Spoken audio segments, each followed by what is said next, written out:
नमस्कार मैत्रिणींनो, लग्नानंतर होईलच की प्रेम ह्या मालिकेच्या पुढील एपिसोडमध्ये जीवा हा काव्याला भेटण्यासाठी कॅफेमध्ये गेलेला असतो। तर तो तिथे जातो तेव्हा तिला एक गुलाबाचं फूल घेऊन जातो आणि तिला देतही असतो।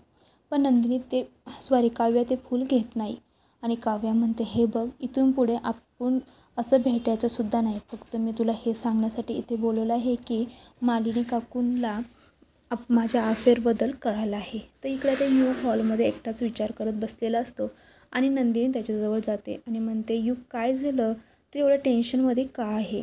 तर युग म्हणतो, अगं मला खूप टेन्शन आलं आहे आणि मला ना माझं मन कोणातरी जवळ व्यक्त करायचं, मी खूप फसलो आहे। तर लगेच नंदिनीला संशय येतो की युगकडून काहीतरी चुकी झाली आहे।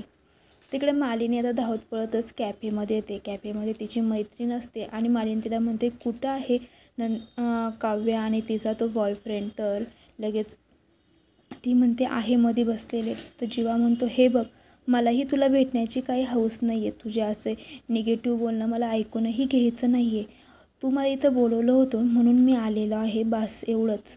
आणि काय आहे तो एकदाचा विषय संपवून टाक। तर इकडे मालिनी आणि तिची मैत्रीण दोघीही कॅफेमध्ये येतात। तर मालिनी आता त्या टेबलकडे बोट करते आणि म्हणते, तिथे? तर तिची मैत्रीण म्हणते, हो, त्या टेबलवरती काव्या बसलेली आहे आणि तो तिचा बॉयफ्रेंड आहे। तर मालिनीही आता टेबलकडे एकटक बघत असते आणि ती बघून खूप शॉक होते। तर पुढील भागामध्ये आता नेमके मालिनीला कळेल का जीवा हाच काव्याचा बॉयफ्रेंड आहे की नाही?